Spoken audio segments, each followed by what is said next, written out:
And no, this is not an NHL trade deadline podcast review updates talking about fourth liners, fourth round draft picks, conditional picks. No.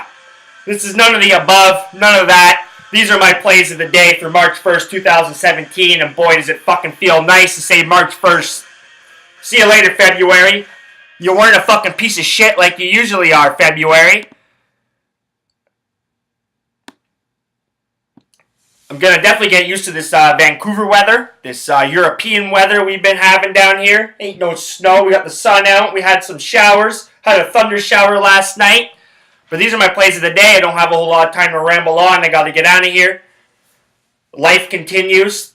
The grinding wheel of life continues to grind. Continues to churn. Now, it wasn't the greatest of nights last night. Golden State told you that was a weird line, but we had to hop on it. It was just too good to be fucking true. That'll segue into the fucking Washington-Toronto Raptors game tonight. San Jose Sharks, though, they didn't save our ass in the late night hours. I always like when the Leafs are on the West Coast. I'm not a big Leaf fan at all, as you can see. I fucking hate the Leafs. But at least it's something on, because these fucking networks sometimes have a hard time putting on live sports on late at night. It's just fucking replays of fucking crap. Sometimes it's earlier in the day shit.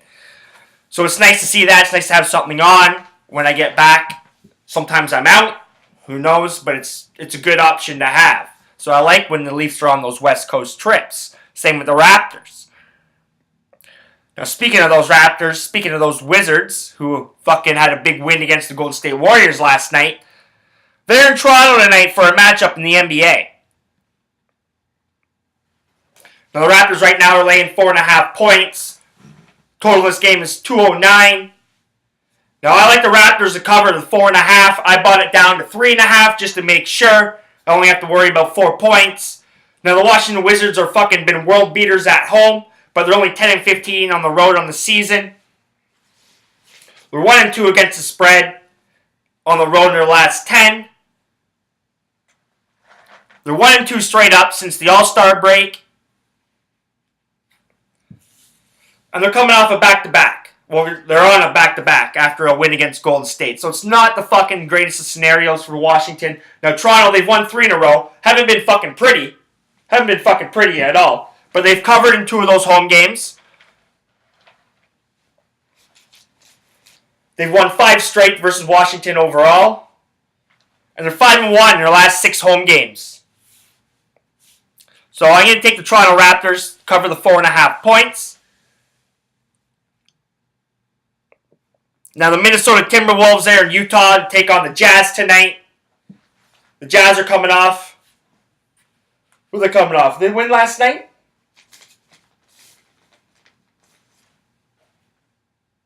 Coming off the back-to-back. Where were they last night, the Utah Jazz? Milwaukee?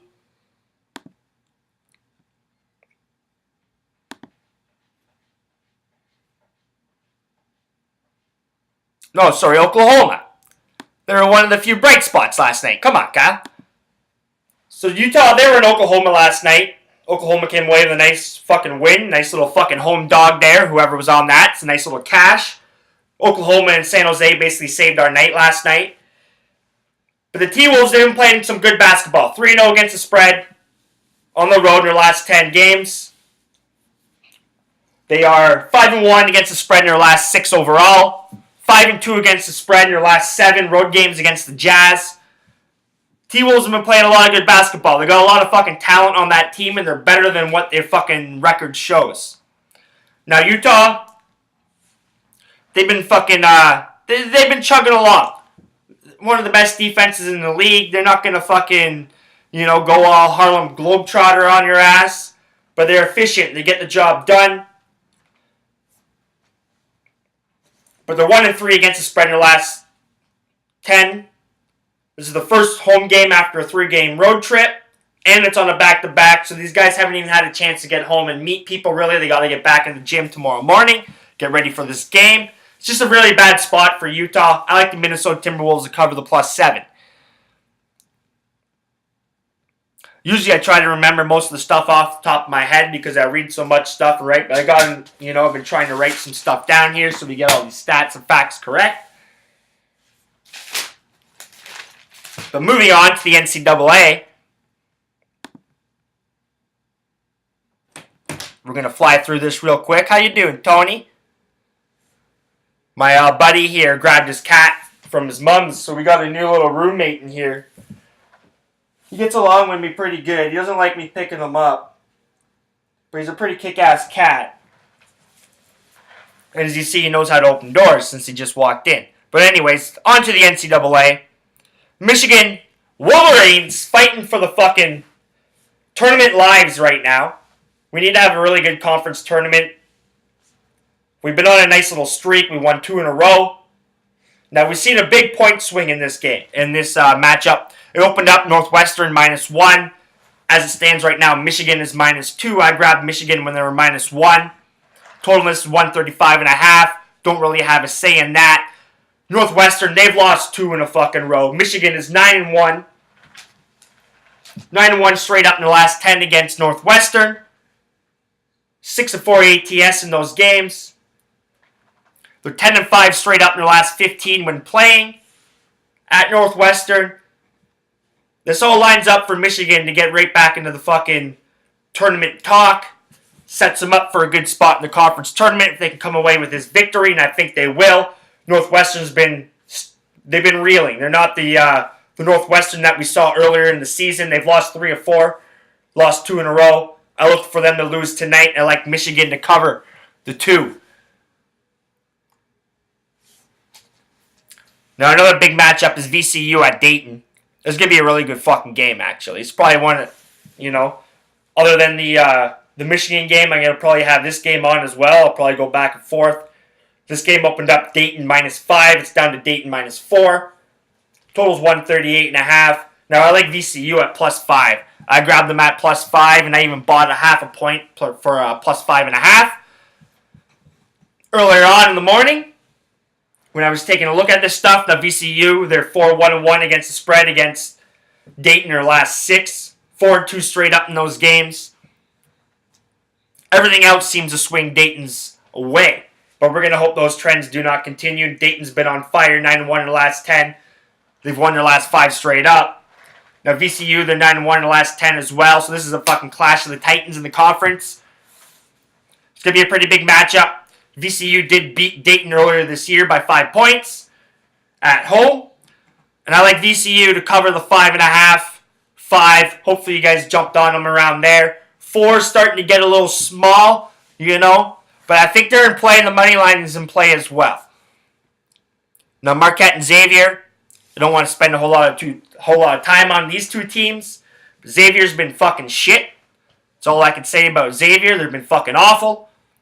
Now Marquette, not much better. I think they are the better ball club, though. Xavier's laying 3 points. Total in this game is 156. Now, I like the under in this game.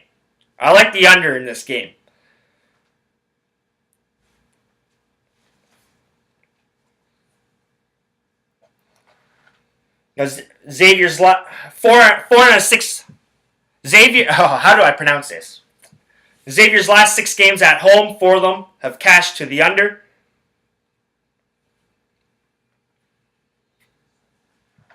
Now Marquette, their last 5 games have all cashed to the under as well. And 5 in the last 7 games between these 2 clubs have cashed to the under. So I like the under in this. Marquette beat the crap out of Xavier earlier this season. 83-61, which cashed to the under as well in that game. I wouldn't be shocked if Marquette comes away with a victory in this game, but I don't think there's going to be a whole lot of points. It'll be an average game between these 2 clubs. I don't see it surpassing 156. I like the under.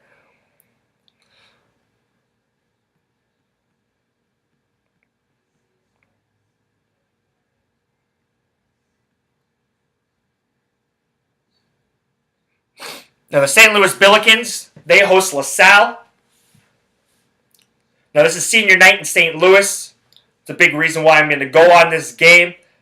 Now, LaSalle, they ain't world beaters. The Explorers sure ain't fucking exploring fucking like Christopher Columbus was. They ain't world beaters, man. The Billikens can definitely fucking hang with this team. Now, St. Louis, they've won 4 in the last 6 games between these two clubs. St. Louis, it is senior night. They won 5 out of 6 at home. LaSalle's lost 5 out of 6 on the road. So I like the Billikens to cover the +8. The money line's a little bit of a stretch. Now we're going to use the same formula for San Jose State. They host Nevada. Nevada has a huge fucking game against Colorado State Rams. Big look-ahead game here. San Jose State's on senior night as well. Nevada's laying 7 points right now. Total's 153. Nevada is the better fucking basketball team, but San Jose State hangs tough with them tonight at +7. I like San Jose State to cover the +7. Now I gotta roll out of here. I'll talk a bit about the everything going on in the fucking world. There's a whole lot of shit going on in the fucking world. I'm just piecing it all together, trying to find some time. I've been a busy guy. And I do like to chill out sometimes and kick my feet up and do nothing. Like, what human being doesn't like to do nothing from time to time? But you can find my work on Twitter at KJohnstonMic'd Up. You can find my work on my website, KyleJohnstonMic'dUp.wordpress.com. Type my name into YouTube. Can't miss this face. Can't miss this voice. And remember, if you're not laying money down the table, you're not winning.